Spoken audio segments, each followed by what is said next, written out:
Shalom, shalom, boa tarde. Hoje nós estamos no dia 17 de dezembro do ano 2021 do calendário gregoriano. E pelo nosso calendário judaico nós estamos hoje no dia 13 de Tevet do ano 5782. Hoje nós estamos completando 102 dias deste ano e, portanto, nós temos aí realmente já completados mais de 100 dias. E estamos aí na sabedoria do nosso Rebbe Menachem Mendel, antes da nossa paraxá semanal, a sexta leitura. Hoje é sexta-feira, sexto dia da semana, e portanto é o sexto dia do sagrado dia do Shabat. E então estamos aí na preparação para o Shabat. Ao pôr do sol de hoje, até o pôr do sol de amanhã, estaremos no sagrado dia do Shabat. Então, preparação, e nada melhor do que estarmos na sabedoria do Rebbe Menachem Mendel, o tzadik da nossa geração, o justo da nossa geração, e também líder da nossa geração. Então, ele nos ensina no dia de hoje a seguinte questão: a cada momento, toda atividade humana é uma oportunidade de conectar-se com o infinito, En Sof, o próprio Deus. Todo ato pode ser uma elevação da alma. Só a sua vontade é que pode atrapalhar. Mas, assim que desejar, você estará conectado com o infinito. É interessante esta sabedoria do nosso Rebbe Menachem Mendel, e que nos fala exatamente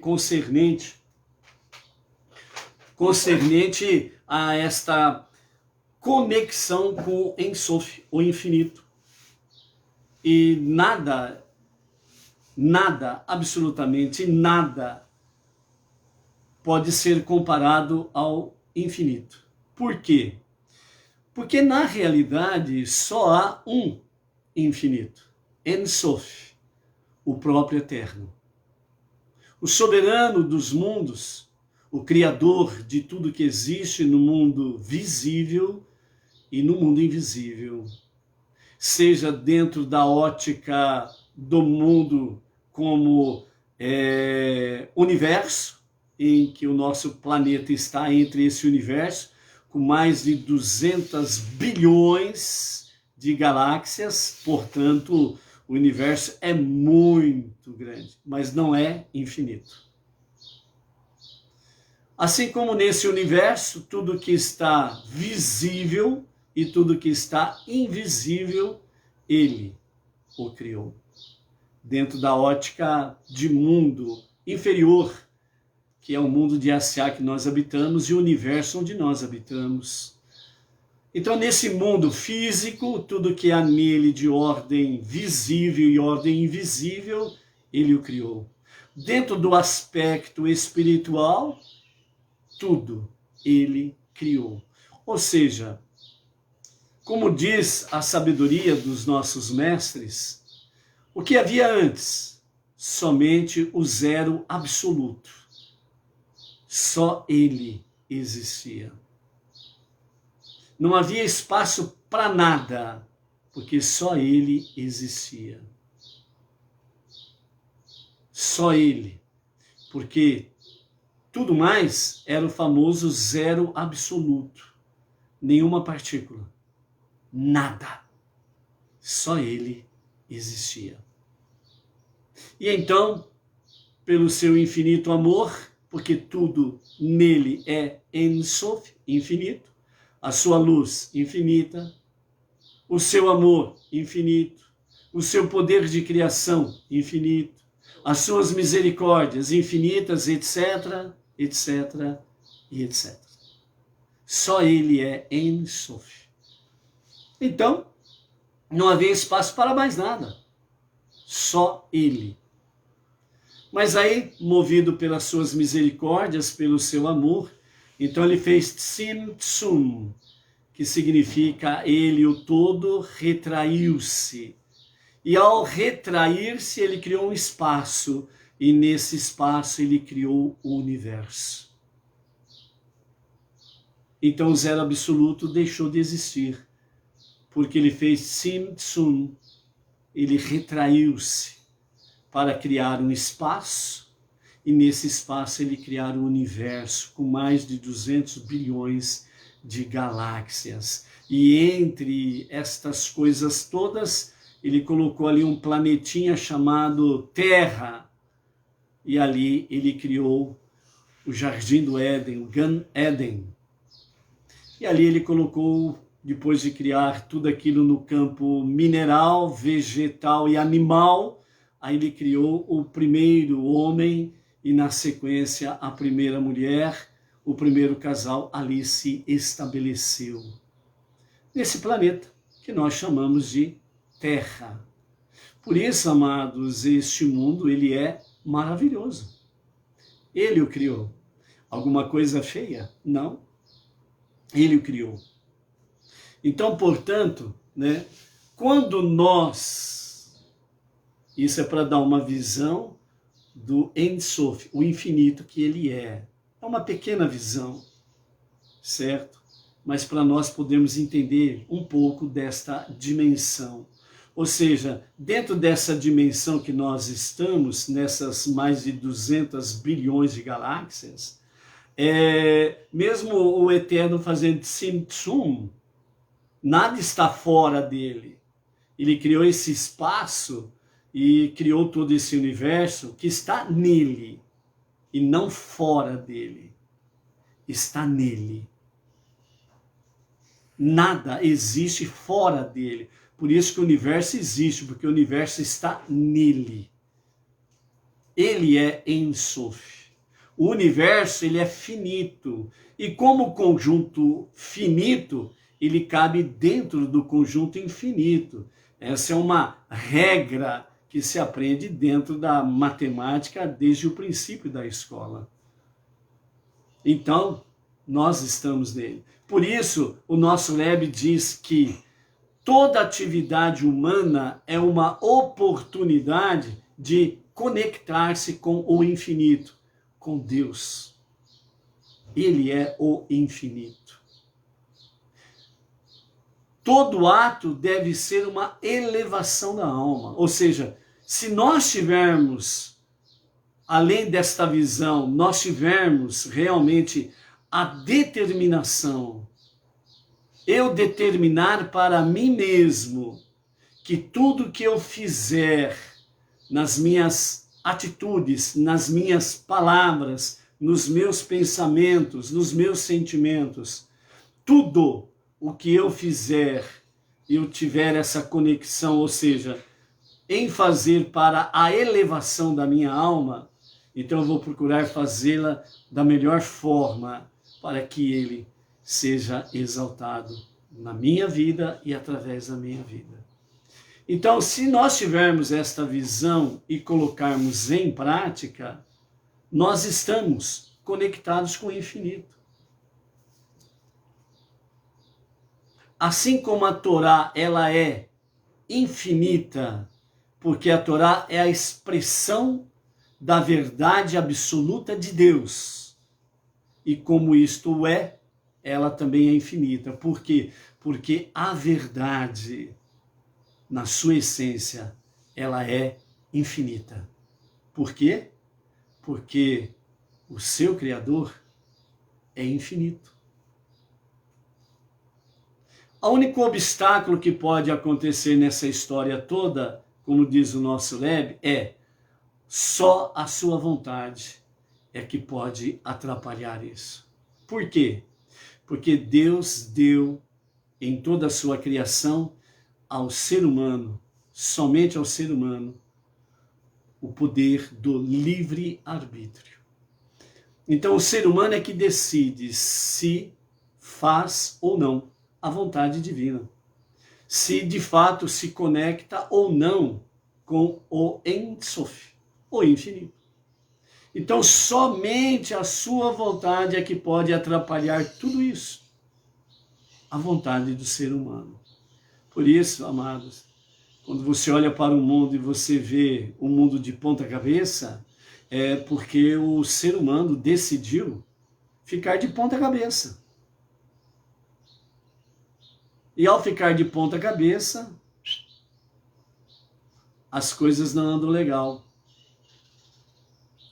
Então, que você deseje, que nós venhamos desejar estarmos conectados com o Ein Sof, com o infinito, que é o próprio Deus. Você toma a decisão. Você é que tem o poder do livre-arbítrio. Então, portanto, cada um de nós é que podemos decidir. E Deus, ele fica profundamente maravilhado quando nós tomamos a decisão correta de estarmos conectados com Ele. Por isso, o Pai das Misericórdias ama quando os seus filhos se conectam com Ele. Baruch Hashem, vamos em frente? Estamos aí, conectados com os nossos amados em A Tarde com a Torá. Baruch Hashem, graças a cada um de vocês. Hoje nós estamos com mais de 1.200 inscritos no nosso canal do YouTube, e pelo Facebook aqui já perdemos a conta, né? Graças a cada um de vocês, né? Então, por isso, nós realmente somos gratos a Hashem e cada um de vocês por essa dádiva de estarmos aí em A Tarde com a Torá, já indo para os nossos 2 anos, né? Praticamente 2 anos, e também estarmos juntos na nossa leitura diária da Parashá semanal, né? Então, graças a Hashem por isso daí, né? Então, nós louvamos ao Eterno pelo Luiz Ribeiro, de Itaquera Grande, São Paulo, que está por aí, né? O Saulo Rodrigues, que é lá de Joinville, Santa Catarina, né? Que também está aí conectado. O Nus Molek, né? Que também está conectado aí. A Luciana Rodrigues, Baruch Hashem, de Marília, nossa região.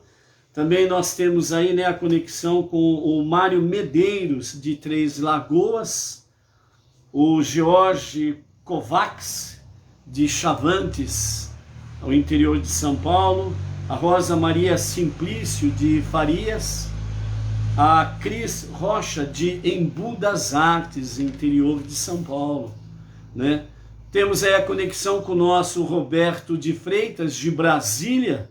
E por falarmos em Roberto Freitas, né, hoje nós queremos aí mandar um Mazal Tov, né, em especial para o seu filho, o Levi Teles de Freitas, o filho do Roberto de Freitas, né, pelos seus 3 anos de idade, né, na flor da idade aí, e que desde já o Eterno venha conceder ao Levi Teles de Freitas, né, saúde, vigor, proteção, sabedoria, entendimento nas sagradas letras, né? O dom da palavra, que o Eterno dê a graça do dom da palavra desde cedo para ele, né? Para que ele possa desenvolver cada dia mais o dom precioso da palavra, né? Então, ao Levi Teles de Freitas, filho do nosso amado Roberto de Freitas, Mazal Tov, felicidades, muitas felicidades, proteção, sucesso, né, na sua vida aí, Levi. Então, shalom para vocês aí e um maravilhoso Shabbat para vocês aí também, ok? Temos aí a Cida Fernandes, a Elizabeth Lobo, lá da cidade do Porto, Portugal. O Williams Félix, de Belo Horizonte, Minas. O Valdemir Nascimento, a Rita de Cássia Torres, de São Paulo, né, Grande São Paulo, a Lúcia Versosa, né, de Ribeirão Pires, interior de São Paulo, Sérgio Heckman Dávila, de Porto Alegre, Rio Grande do Sul, o Israel Arcanjo, né, de Poção, Bahia, né, Baruch Hashem, por isso daí, né, temos aí também a graça, né, da Tereza Barbosa, de Maringá, Paraná, né? A Maria Isabel Gouveia, de Lucélia, São Paulo. Felipe Costa de Oliveira, lá de Manaus, Amazonas, né? O Jaime Rafael, da cidade de Olot, Espanha, Baruch Hashem, por isso daí, né? Temos aí o Haron Israel, da cidade de Elizabeth, Nova Jersey, Estados Unidos, né? O Ludgero Parolin Rizalit, de Três Pontas, né? De Minas Gerais, a Mary Ana Raquel, de Manaus, né? Amazonas, né? O nosso querido Antônio Márcio Braga Silva, né? O emissário lá de Miracema, Rio de Janeiro, Baruch Hashem. O Cláudio Cortez, lá de Jataí, Goiás, né? A Sara Bauer, Rio de Janeiro, a Malu, do Distrito Federal, Baruch Hashem, a Maria Luísa, lá de Palmas, Tocantins, a Eliana Ferreira, de Nova Friburgo, né, cidade serrana, lá do Rio de Janeiro, né, Baruch Hashem aí. O Saulo Rodrigues, né, e a esposa Janice Efting, né, lá de Joinville, Santa Catarina, Baruch Hashem, né. O Jerônimo Bareixa Júnior e esposa Neuza Andrade, lá de Brasília, Baruch Hashem, por esse casal também, né. O João Santiago Petrocelli Kalman Neto, de Itaqui, Rio Grande do Sul, né? Baruch Hashem aí. Então louvamos a Eterno aí por essas vidas e outras tantas, né, que estão aí conectados com a tarde, com a Torá. Hoje nós estamos na nossa sexta aliá, hoje é o sexto dia. Então a nossa sexta aliá, ela está no capítulo 49, a partir do versículo 27, vamos até o capítulo 50 e verso 20, né? Então hoje nós vamos aí, né, ver a bênção final, em que Yaakov, né, ele faz para com Beniamim, né, encerrando aí as bênçãos, né, dos 12 príncipes das tribos de Israel. Na sequência vamos ver aí sobre a morte, né, de Yaakov, né, que numa palavra mais profunda, né, não fala a morte de Yaakov, né, em algumas expressões ele deixou de respirar ou deu o último suspiro e juntou-se com seus familiares, né. E depois vamos ver aí um pedaço das consequências da morte de Yaakov, ok? Vamos lá então, dentro do aspecto aqui, Beniamim, né, o caçula, né, agora recebe a bênção do pai Yaakov, né? Então, diz assim, capítulo 49 e verso 27. A tribo de Beniamim será como um lobo que agarra, né? Essa profecia concretizou-se no incidente, melhor dizendo, envolvendo a concubina de Givá, que está lá em Juízes, capítulo 19 até o capítulo 21. Quando as tribos, né, as outras demais tribos, guerrearam contra a tribo de Beniamim, por uma questão moral. Após o conflito, a tribo de Beniamim, ao invés de recusar-se obstinamente a voltar atrás devido a uma questão moral, sexual, né, rapidamente agarrou-se à oportunidade de arrepender-se. Então, para sobreviver e reconstruir sua população, os remanescentes da tribo precisavam casar-se com mulheres de outras tribos, mas estas tribos haviam jurado não permitir que suas mulheres desposassem membros das tribos de Beniamim. Assim, as demais tribos deixaram a tribo de Beniamim agarrar mulheres para si. Então, como a tribo de Beniamim foi proibida de desposar as mulheres das outras tribos, então foi permitido, né, a tribo de Beniamim agarrar-se, né, a outras mulheres para poder procriar, né? Está lá em Juízes capítulo 21, especificamente sobre essa parte aqui.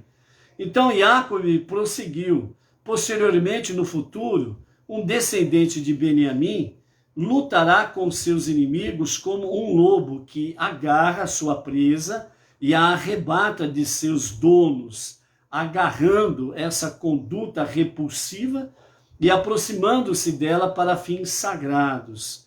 Pela manhã, isto é, no período inicial da monarquia do povo judeu, esse descendente de Beniamim devorará a presa. Essa profecia se cumpriu com o rei Saul, descendente de Beniamim, o primeiro rei de Israel, que destemidamente derrotou os inimigos do novo reino. À tarde, isto é, no fim desse período, outro descendente repartirá o espólio do inimigo. Essa profecia realizou-se exatamente com Mordecai e Esther, Hadassa, que viveram após a destruição do primeiro templo, quando eles frustraram as tramas de Haman e ganharam a propriedade dele, né? Nós temos aí o livro de Esther, que traz todo esse histórico. O altar do templo, que se localizará no território da tribo de Beniamim, será como um lobo que destroça, consumindo os sacrifícios nele oferecidos. Pela manhã e à tarde ele consumirá os sacrifícios diários, e à tarde os sacerdotes repartirão entre si as suas porções do alimento sacrificial. Todas essas são as tribos de Israel, 12 no total. Foi isso que seu pai lhes falou. E embora pareça que não abençoa a Reuven, Shimão e Levi, ele na verdade os abençoou a todos, dando a cada um a bênção apropriada, o que aconteceria a ele e a sua tribo no futuro, e dando a todos eles as bênçãos que dera a cada um individualmente. Assim todos receberam a força leonina de Yehudá, a rapacidade de Lupina de Beniamim, a velocidade cervídea de Naftali, e assim por diante, ainda que a bênção dominante de cada tribo fosse aquela que Yaakov pronunciou especificamente com referência a ela, né? Então, antes de prosseguirmos aqui para o episódio sobre a morte de Yaakov, né, concluindo as bênçãos das 12 tribos, então, de trás para frente, vamos assim dizer, né? Então, é interessante nós observarmos aqui nos comentários de Rashi, que é uma realidade, né? As bênçãos de Yaakov, que ele deu primeiro individualmente a cada um dos filhos. E aqui no versículo 28, nós vemos que ele repete a bênçãos para todos, certo? Então ele abençoa individualmente e depois todos reunidos, ele abençoa todos de forma geral, ok? Então, cada tribo teve a sua peculiaridade, né, de acordo com o seu próprio caráter de cada tribo, né? Por exemplo, a tribo de Yehudá, a sua força leonina, né? A questão de Naftali, a sua agilidade, a sua destreza em ser um excelente corredor rápido, né? Mas aqui nós temos aqui pelos comentários de Rashi, né, o grande erudito da Torá, em que ele nos fala que na realidade, apesar de cada um ter a sua peculiaridade, mas na realidade se misturaram um pouco de cada um. Então, um pouco de cada um também tornou-se parte de tribo A, B e C. Então, dentro desse aspecto aqui, o que significa? Vejam bem, dentro do aspecto das tribos, primeiramente analisando dentro desse aspecto das tribos de Israel, não as nações, as tribos. Então, cada tribo tem a sua peculiaridade, a característica segundo o seu caráter, etc. e tal. Ao mesmo tempo, cada tribo também, com as bênçãos de Yaakov, cada tribo também assimilou um pouco das características da outra tribo. Ok? Certo? Então, dentro desse prisma, o que significa? Significa que, apesar de serem 12 tribos, terem características individuais como tribos, mas ao mesmo tempo assimilando um pouco das características das outras tribos. Então isso significa que o povo de Israel, como sempre é caracterizado no singular, não é porque Jacob fez a bênção individual para cada príncipe, para cada cabeça de cada tribo, e depois a bênção geral juntos, certo? Então não significa que apesar de serem 12, significa que aquele velho ditado popular, cada um por si, Deus por todos. Negativo. Negativo. A bênção de Jacob vem mostrar a realidade. Individualmente, características pessoais. Coletivamente, todos juntos. No jargão aí popular atualmente, né? Todos juntos e misturados, no bom sentido, não do jeito que está aí fora. Porque aí fora o ditado popular juntos e misturados é uma porcaria. Certo? Então não é nesse sentido. No sentido de juntos e misturados, no bom sentido, dentro do prisma da palavra. Então, nesse sentido, mostra que de fato as 12 tribos de Israel, como nos fala a sabedoria judaica, é um corpo só, é um organismo só. Por isso que Deus fala no singular quando se refere ao povo de Israel. Quando fala, a Torá fala o Deus de Israel. Ok? Então, nesse aspecto, está mostrando a realidade de que, apesar de serem 12 tribos, mas é um povo. E apesar de terem bênçãos individuais, cada tribo pegou um pouco da característica das outras, mostrando que são unidos e se tornam um corpo, um organismo só. Então, isso mostra para nós qual é a lição para nós, na nossa prática diária. As nações, né, estão aí, são os povos, que as 70 nações de antigamente representam todas as nações que estão aí, mais de 190 nações atualmente, se eu não me engano, certo? Então as nações são as nações.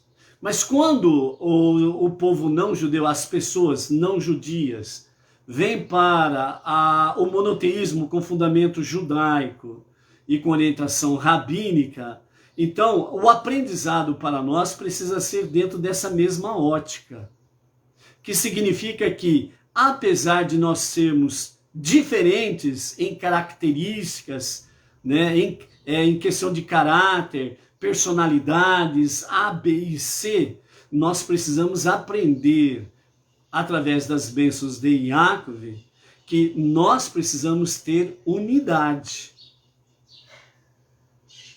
Que nós precisamos seguir a liderança rabínica justamente para que, devido às nossas características múltiplas, nós não venhamos aí fazer o que dá na telha e cada um pinta e borda o seu bordado. Não é por aí. Por isso que nós precisamos, dentro do monoteísmo, com fundamento judaico, termos a liderança de um rabino, que tem muito mais bagagem, muito mais experiência e muito mais sabedoria dos escritos do que qualquer Benei Noach. Então, nós precisamos estarmos nesta unidade para que nós possamos progredir na nossa tarefa suprema. A nossa tarefa suprema não é o nosso bel prazer. A nossa tarefa suprema não é levarmos vantagem nisto ou naquilo. A nossa tarefa suprema não é desfrutarmos de luxo ou coisas semelhantes. A nossa tarefa suprema é, ombro a ombro com o povo judeu, transformar este mundo para ser a moradia de Deus e preparar as nações para a revelação do justo e o verdadeiro Mashiach. A lição que nós vimos ontem sobre as nossas preces diárias, né, em que nós somos tocados a suplicar a Hashem nas nossas preces para reconstruir Jerusalém e construir o terceiro e definitivo templo. Então a sabedoria judaica traz para nós de forma mais profunda, dizendo que, na realidade, o que nós fazemos através dessas preces é que nós estamos pedindo: ó Deus, coloca o mundo de volta ao seu lugar. Então essa é a nossa tarefa suprema. Porque o que está aí não é real. O que é real, verdadeiramente, há de se revelar a partir do momento em que Mashiach, o verdadeiro Mashiach, se revelar para a redenção final. Aí as coisas começarão de fato a se revelar como realmente o são. Então esse aspecto aqui é exatamente nesse sentido de que nós precisamos aprender que nós somos um só, dentro da ótica da Torá e dentro da ótica da nossa palavra, ok? Uma outra coisa que os nossos sábios trazem para nós aqui, a Hassidut Chabad, né, os ensinamentos, é exatamente sobre o aspecto de Yosef e Benjamim.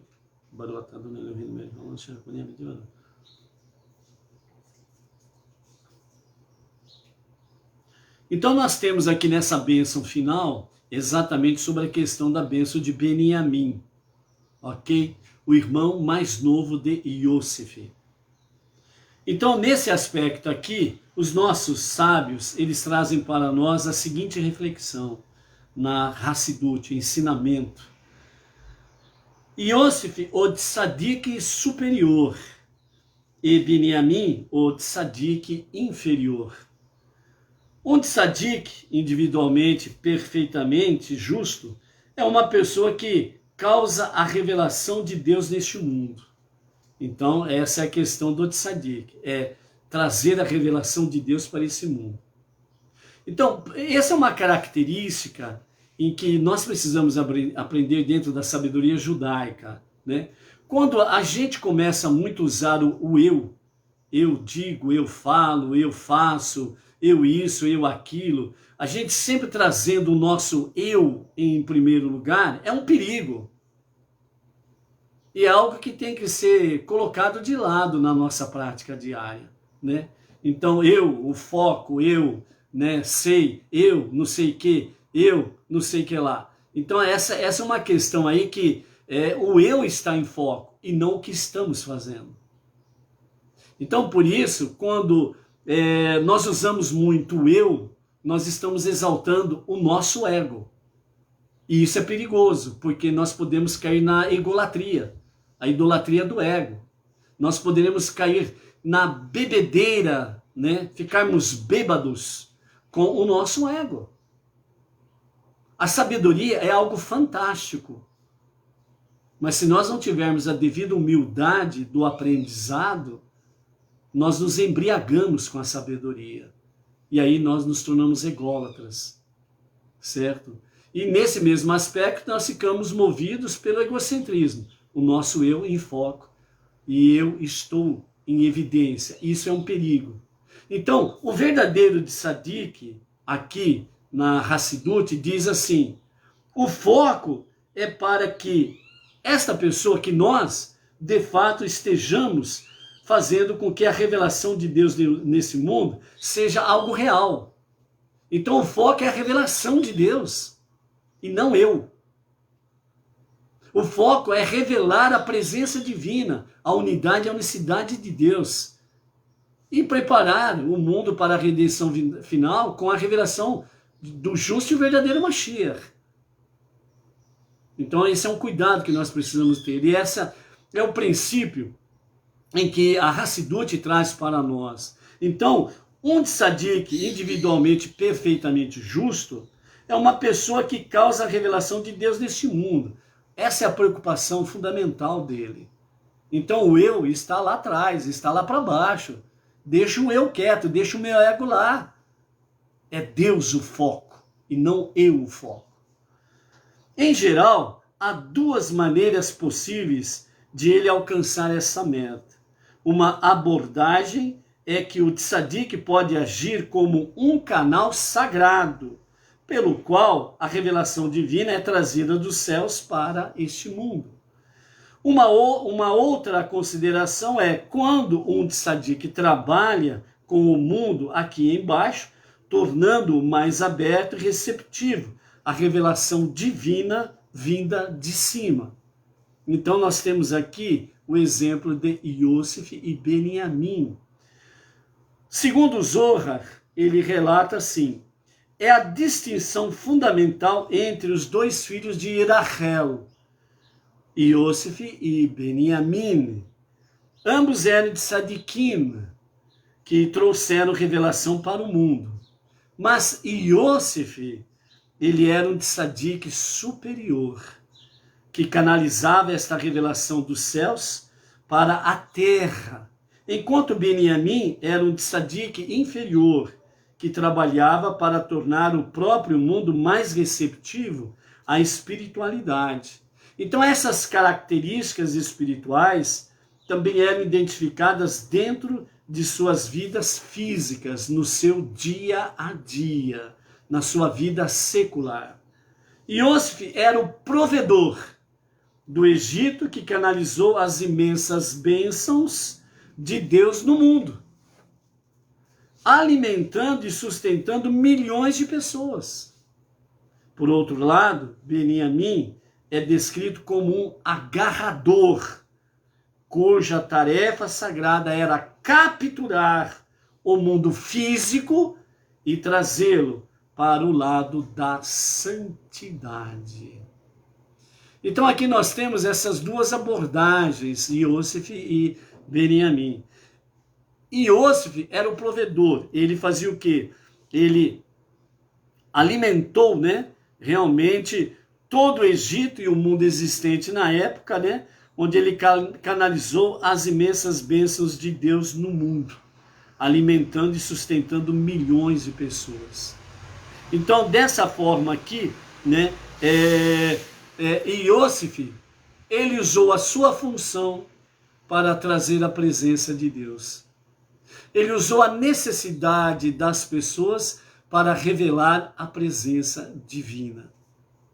Então ele estava diretamente envolvido com o mundo secular, com os seus negócios e as suas atividades diárias seculares, mas ele não se contaminou. Então era uma luz no meio da escuridão, mas que não deixou a sua luz apagar.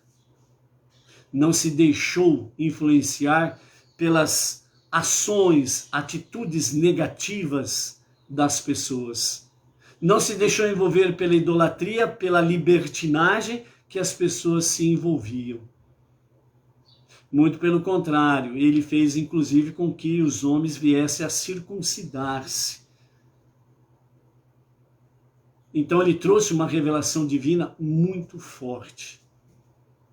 Benjamim, que foi comparado como um lobo que agarra a sua presa e cuja tarefa sagrada era capturar o mundo físico e trazê-lo para o lado da santidade. Então, quando nós vemos a bênção aí, de Benjamim, que ele devorará os despojos, os espólios, dos seus inimigos. Então nós vemos aí, por um lado, um dos descendentes de Benjamim, o rei Saul, ou Shaul, que realmente ele derrota os inimigos, subjuga os inimigos e distribui, compartilha os espólios. Depois nós temos aí Mordecai e Esther, que são descendentes de Benjamim também, que na época de Haman, que tentou exterminar o povo judeu na época, então Mordecai e Esther realmente também subjugam o inimigo e depois vem também repartir o espólio de Haman. Então esse é o lado físico da questão em si. Mas dentro do lado espiritual aqui, o que quer dizer é que a função de Benjamim, é exatamente transformar o mundo. Então ele é aquele que agarra, né? Ele vai atrás da presa, ele agarra a presa, né? E ele traz realmente para uma santidade. Então, dentro desse aspecto, aí nós vamos andando um pouquinho mais, aí nós vamos ver exatamente sobre a níveis, ainda vai se sendo mais profundo, mais elevado, mais espiritual, aí nós vamos vendo a respeito realmente que ao amanhecer ele devorará os seus despojos, né? E ao anoitecer, e no anoitecer dividirão o espólio. Quer dizer, de manhã e à tarde vão dividir os espólios. Aí indo para o nível mais profundo, nós vamos entrar no quê? Na ação do tabernáculo. As ofertas da manhã e as ofertas da tarde antes do anoitecer. Então as ofertas, o que acontece com os animais do sacrifício, né? Eles são dilacerados, são repartidos, certo? Então, nessa situação aqui, os sábios trazem para nós o entendimento de que o mundo físico, através dos animais dos sacrifícios, o mundo físico, ele é agarrado e trazido até a presença da santidade divina, no sentido de transformar o mundano em algo sagrado, de trazer o mundo físico para o mundo espiritual. Então, nesse aspecto, vamos agora mais elevado ainda. Nesse aspecto, são as nossas preces diárias, da manhã e da tarde, onde nós trazemos o mundo físico ao nosso redor, a presença divina, para que sejam transformados em algo sagrado, em santidade. Por isso que as nossas ações são importantes entre as pessoas. O nosso convívio diário, nós precisamos, à semelhança de Iosif, estarmos no meio do mundo entre as nações, no meio das trevas, da escuridão, mas não deixar com que a nossa luz se apague. Estarmos como Beniamim, realmente agarrando as pessoas no bom sentido. Toda a oportunidade que nos é apresentado para revelar, anunciar, trazer a presença divina na vida daquela pessoa, nós não podemos perder a oportunidade e o fazer. Então, por isso que é importante, realmente, o aprendizado sobre Iosif e Beniamim, para que nós possamos estar praticando isso no nosso dia a dia, ok? Então, numa forma aí simples e objetiva, esta é a abordagem de Iosif e de Beniamim, ok? Então, se você aprende de forma simples, é mais fácil de você poder compreender e é mais fácil de você tomar posse e executar. Baruch Hashem. Então, continuando aí no capítulo 29, capítulo 49, a partir do versículo 29, agora nós temos aí, de fato, então, referência sobre a morte de Iacob, que diz assim, com os comentários de Rashi. Ele então lhes ordenou, dizendo-lhes, logo serei reunido a meu povo na vida após a morte. Enterrai-me com meus pais na gruta que está no campo de Efron, o Hitita, na gruta do campo de Marpelá, de fronte a Mamre, em Canaã, o campo que Abraão comprou de Efron, o Hitita, como jazigo familiar. Ali enterraram Abraham e Sara, sua mulher, e ali enterraram Issahaque e Rivka, sua mulher, e ali enterrei Leia, a minha mulher. Compra do campo e da gruta dentro dele foi feita dos hititas. Não deixeis que nenhum egípcio ajude a carregar o meu caixão. Só os progenitores de minha 12 tribo transportarão meu caixão no Egito para Hebrom. Yehudá, Isahar e Zevulun o carregarão pela frente. Reuven, Shimão e Gade o carregarão pela direita. Efraim, Menashe e Beniamim o carregarão por trás. Dan, Asher e Naftali o carregarão pela esquerda. Levi não ajudará a transportar o meu caixão, pois seus descendentes transportarão a arca sagrada, e por isso não podem ter contato com morto, com defunto. Tampouco José e Iosef auxiliará no transporte de meu ataúde, porque ele é vice-rei do Egito. E isso seria uma afronta à dignidade de seu cargo. Efraim e Menashe me carregarão em lugar de Levi e de Iosef, agindo como seus representantes. E assim se considerará exatamente como se eles também me houvessem honrado carregando-me. Quando terminou de dar as instruções a seus filhos, Iacove recolheu os pés para cima da cama. Ele exalou o último suspiro e se reuniu a seu povo. Porém, porque todos os seus filhos se mantiveram fiéis à sua herança religiosa, ele não morreu. Seu corpo entrou em estado de sono profundo, que só se assemelha à morte. Iosef caiu sobre o rosto de seu pai, chorou por ele e o beijou. Iosef então ordenou a seus servos, os médicos, que embalsamassem seu pai, e os médicos embalsamaram Israel. Seus 40 dias se passaram, pois era esse o tempo necessário para o embalsamento. Como agradecimento pelo fato de Yaakov ter sido responsável pelo fim antecipado da fome, os egípcios enlutaram-se por ele durante um longo período. Os 40 dias do embalsamento e depois mais 30 dias, isto é, um total de 70 dias. Quando terminaram os dias de pranteá-lo, Iosef dirigiu-se à corte do faraó, dizendo: se conquistei vossa simpatia, por favor, assim falai ao faraó. Meu pai me fez jurar, dizendo: logo morrerei na sepultura que comprei a um alto preço de meu irmão e cavei para mim em Canaã, ali me enterrará. Daí podes deduzir o quanto era importante para ele ser enterrado lá. Ele gastou uma quantia elevada para comprar o local e cavou ele mesmo a sepultura. Portanto, autoriza-me a subir e enterrar meu pai e depois retornar. O faraó respondeu: sobe e enterras teu pai, como ele te fez jurar.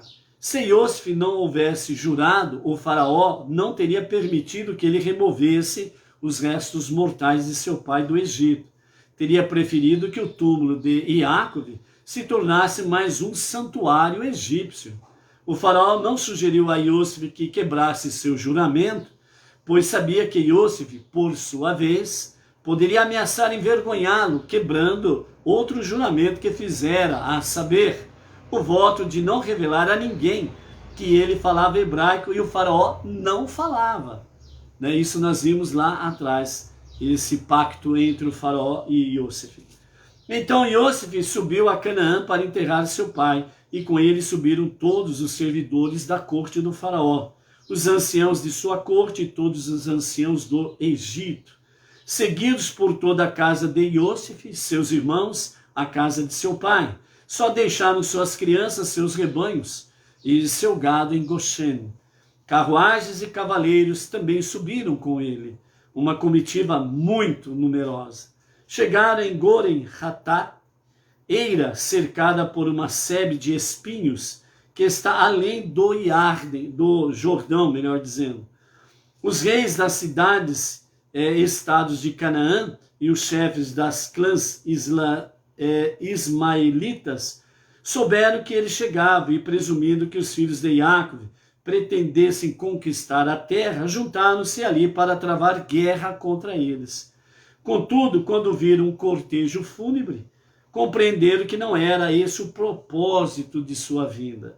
Então, ao avistarem a coroa de Iosif, posta sobre o caixão de Yaakov, eles prestaram homenagem a Yaakov, removendo suas próprias coroas e colocando-as também sobre o caixão. Assim, ornamentado com coroas, o caixão assemelhava-se a uma eira cercada por uma sebe de espinhos. Ali, eles conduziram uma cerimônia de lamentação grandiosa e solene, e Iosif decretou um período de luto de 7 dias por seu pai. Quando os habitantes canaanitas da terra viram o luto de Gor e Hatat, disseram: este é um homem, este é um doloroso ato expressivo de luto para os egípcios. Por isso, o lugar foi chamado também de Avel Mitzrayim, ou seja, luto do Egito, que está além do Jordão. Os filhos de Jacob fizeram por ele exatamente o que ele lhes ordenara. Os filhos que ele especificara o carregaram a Canaã, na formação que ele definiria, que ele definiu, melhor dizendo. Quando chegaram a Hebrom e estavam prestes a enterrá-lo na gruta da Marpelá, veio Esaú e protestou dizendo: Hebrom é conhecido como Kiriat Arba, porque há apenas 4 sepulcros para 4 casais da gruta de Marpelá. Até agora, Adão e Rava, Abraão e Sara, Itsarak e Rivka foram enterrados ali. Uma vez que eu e Yaakov somos ambos filhos de Itsarak, devemos herdar o sepulcro que resta e dividi-lo igualmente entre nós. Yaakov já usou a sua metade para sepultar Leia, de modo que a metade remanescente me pertence. Então responderam-lhe: tu a vendeste. Ele lhes falou: posso ter vendido o meu direito de primogenitura, mas não vendi o meu direito da herança. E eles retorquiram: sim, tu o vendeste. E ele disse: mostrai-me o documento da venda. Então eles responderam: o documento está no Egito. E deliberaram entre eles, dizendo: quem irá buscá-lo? Que vá a Naftali, porque é veloz como um veado. Então Naftali partiu para o Egito, e todos os outros se prepararam para aguardar o seu retorno. Entre os presentes estavam Hushim, filho de Dan, que ouvia mal, ele tinha um problema de surdez. Ele indagou aos demais: o que está acontecendo? E disseram-lhe: Esaú impede que se proceda o enterro até que Naftali volte do Egito. Ele retrucou: sofrerá meu avô a desonra de jazer ali até que Naftali retorne do Egito? Ele tomou um porrete e golpeou a cabeça de Esaú, matando-o. Assim se cumpriu a profecia de Rivka, de que seus 2 filhos morreriam na mesma época e seriam enterrados no mesmo dia. Então, nesse momento, né, o filho de Dan, Hushim, né, quando ele toma posse de um porrete e mata Esaú, então se cumpriu o que Rivka disse lá atrás, quando ela orientou, né, Yaakov a ir para a casa dos seus parentes lá em Harã. Né, ela disse a ele que eu não vejo a morte dos meus 2 filhos no mesmo dia. Né? Então, sem ela saber, ela estava profetizando que os 2 seriam sepultados no mesmo dia. Né? E aqui acontece exatamente isto. Né? Os 2 são sepultados no mesmo dia. Agora, né, continuando com os comentários de Irache, agora, sem Esaú para atrapalhar, os filhos de Jacob enterraram-no na gruta do campo de Marpelá, o campo de fronte a Mamre, que Abraão comprara como jazigo familiar de Efrom, o Hitita. Depois de enterrar seu pai, Iosif voltou ao Egito com os seus irmãos, seguidos por todos os que tinham subido com ele para o funeral de seu pai. Né? A partir do versículo 15, as consequências, né, da morte de Jacob que nós temos aí. Né? Então aqui com a morte de Jacob, né, nós encerramos aí, né, como diz, né, na realidade aqui, né, Iacov não morreu, mas o seu corpo entrou num estado de sono profundo que só se assemelha à morte, né? Então, Iacov, por ser um grande tzadik, então não se fala que Iacov morreu, né? Vamos dizer, de acordo com a sabedoria judaica, falar que Iacov morreu é como se fosse um insulto para com ele, né? Como diz aqui o filho de Dan, nessa situação ali diante da gruta, né, de Marpelá, né, Roshim, o meu avô, ele sofrerá uma desonra dessa por causa de Esav? Não vai não, porrete nele, ó, tchau, vamos honrar e continuar honrando aí a memória do nosso pai, tchau e benção, meu filho, né? Então aqui nesse sentido, né, é exatamente Iacov, ele é para ser honrado, reverenciado, né? Não adorado, bem entendido, né? Mas para ser reverenciado no sentido de respeito. Então, realmente, Iacov, ele deu o seu último suspiro e juntou-se ao seu povo. Essa é uma forma que a Torá escrita traz aqui, né, no Rumash, numa tradução muito feliz, né, que os nossos sábios trazem aqui nesse sentido, ok? Então, dessa forma aí nós vemos aí a morte Iacov dá o seu último suspiro, né? E o seu corpo entra num sono muito profundo que se assemelha à morte, ok? Então, a partir do verso 22, nós temos aí, né, a morte de Yosef. Só lembrando aqui, né, que a posição em que Iacov fala exatamente para o posicionamento em torno do seu esquife, é exatamente a posição que as tribos se colocarão durante a sua travessia do deserto para a terra prometida. As tribos se posicionarão exatamente dentro desse mesmo prisma, que está aqui à frente, atrás, à direita e à esquerda, né? Leste, oeste, norte e sul. As tribos se posicionarão exatamente como Iacov coloca aqui essa situação aqui, ok?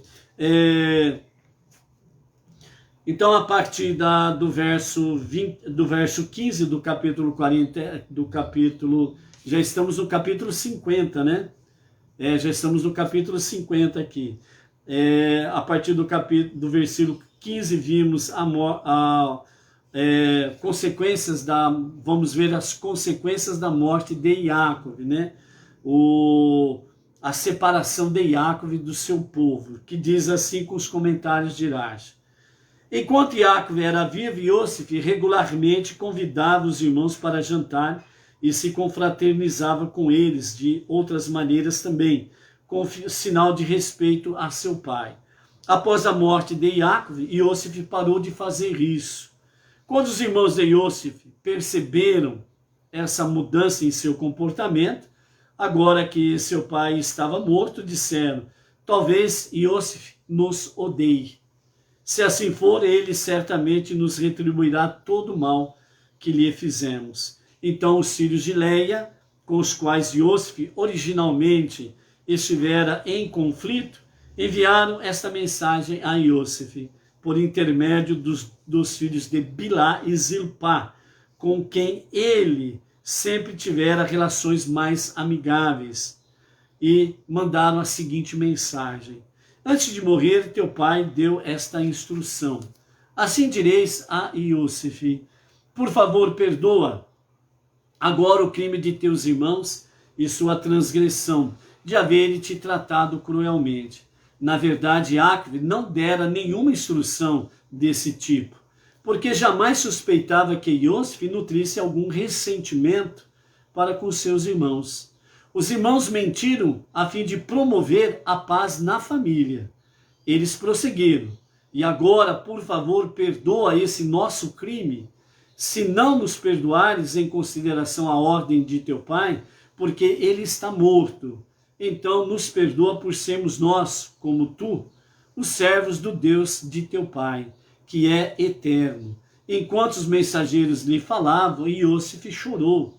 Depois que os filhos de Bilá transmitiram a mensagem, seus outros irmãos e também Bilá, madrasta de Yosef, foram para dentro e todos eles se lançaram a seus pés e disseram: Somos, por este ato, teus servos. Bilá, com isso, realizou a sua parte do segundo sonho de Iosif, né? Em que a lua, né, se dobrou diante de Iosif. Mas Iosif lhes disse, não temais, acaso estou no lugar de Deus? Embora todos vós juntos me desejasseis mal, Deus tensionou que isso fosse para o bem, para trazer as coisas ao presente estado e salvar a vida de muita gente. Então, como eu, sendo um só, poderia prejudicar-vos, se é evidente que Deus quer fazer-vos bem? Se 10 luzes não conseguem extinguir uma luz, como poderia uma luz extinguir 10? E aqui nós encerramos a nossa sexta aliyá, ok? Comentando rapidamente, né, esse nosso parte final desta aliyá, o que nós temos aqui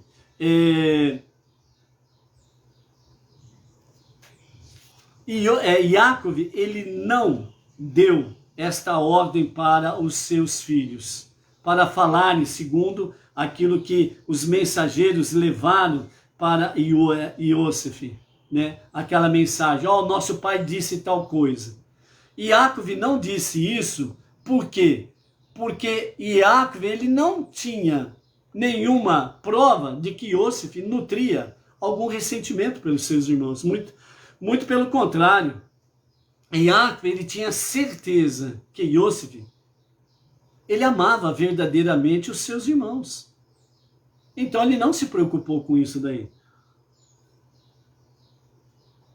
Senão Yaakov teria instruído os seus irmãos e o próprio Iosif nesse sentido aí, ok? E segunda questão aqui, que nos fala Rashi, que os irmãos mentiram a fim de promover a paz na família, né?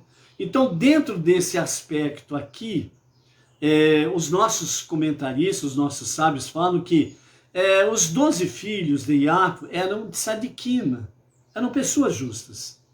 Então, essa mentira aqui, colocada desta forma aqui, os nossos comentaristas falam que eles não pecaram o pecado da mentira. O propósito deles era um propósito nobre, era um propósito no sentido de que houvesse a paz familiar, né? Então, esse foi o propósito deles. Então, essa mentira, na realidade, ela não foi contabilizada como um pecado para eles, mas sim uma atitude nobre para que houvesse a paz familiar. Então, é nesse sentido que os sábios trazem para nós, e Rashi comenta dessa forma aqui, né? Que os irmãos mentiram a fim de promover a paz na família, né? Então, nesse sentido aí. Uma outra questão aqui, nós vemos que Iosif chora por causa desta mensagem. E ele fala de forma bem clara, por acaso estou eu no lugar de Deus? Então aqui Iosif, mais uma vez, ele mostra que nós não estamos aqui numa posição de julgadores. Nós não somos juízes.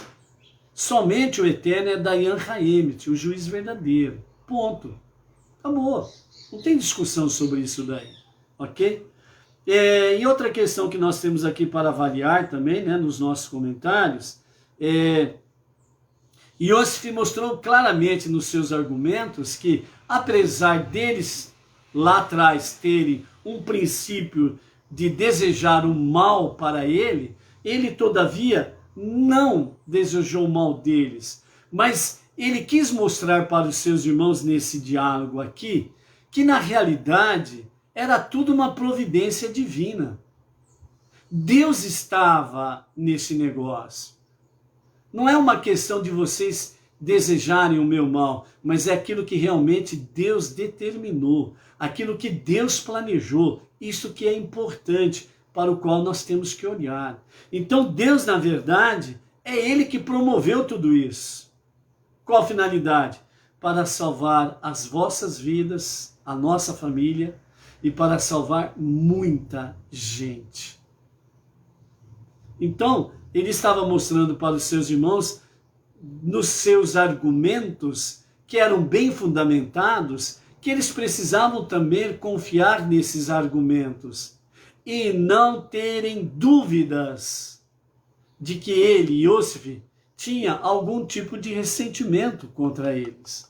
Era para eles terem paz com isso daí e uma nova jornada pela frente. E depois Rashi ele traz o seguinte comentário nesse sentido. Se 10 luzes não conseguem extinguir uma luz, como poderia uma luz extinguir 10? Então aqui ele está falando exatamente de quem? Com exceção de Beniamim, os outros 10 irmãos de Iosif, que a princípio começaram com um plano para matar Iosif, mas aí de repente as coisas mudaram. Não houve a morte de Iosif, ele é vendido para uma caravana de ismaelitas. E aí na sequência eles vendem para os midianitas, e na sequência para Potifera, ou Potifar, ok? Então, a morte não foi concretizada. Então, Iosif, a luz, eles 10 não conseguiram apagar a luz de Iosif. Mas eles também são 10 luzes, porque eles também eram de Sadiquim. Só recordando rapidamente, a visão dos irmãos com referência a Iosif não era no sentido de vamos matar Iosif simplesmente por simples prazer. Era porque na visão, na ótica deles, eles achavam que Iosif seria um novo Esaú, que estava enganando o seu pai e que estava levando o seu pai no bico. Então, nesta visão, segundo os nossos sábios, eles tinham a visão de que Iosif era um novo Esaú para enganar o seu pai, que já tinha sofrido tanto por causa de Esaú. Então agora o nosso pai vai ter um Esaú dentro da sua casa para destruí-lo? Não, antes que isso aconteça, vamos destruir esse novo Esaú. Entre aspas, era essa a visão deles. Mas aí as coisas aconteceram de tal forma que aqui Iosif está dizendo, de forma bem clara, vocês são 10 luzes, e vocês não conseguiram apagar uma luz, que sou eu. E como eu, uma luz, vai conseguir apagar 10 luzes? Não tem como. Não tem como. Então, Iosif estava fundamentando para eles um conceito tanto do campo jurídico como do campo espiritual, para que eles pudessem ter a tranquilidade para seguir as suas jornadas dentro do povo de Israel, porque eles eram o povo de Israel. Não os povos, eles eram o povo de Israel, juntos, unidos. Então, por isso, mais uma vez aqui, fica o exemplo para nós, que é união, unidade, para alcançarmos o propósito, o objetivo final da nossa tarefa suprema, que é transformar este mundo para ser o lar de Deus. Por isso, vamos nos preparar para a redenção final com Mashiach, para que plenamente o mundo seja transformado na moradia de Deus. E a nossa caminhada é nesse sentido.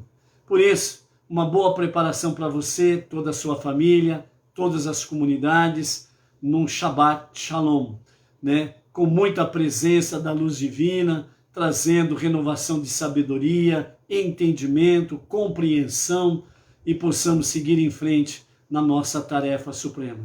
Shabbat Shalom. Até amanhã.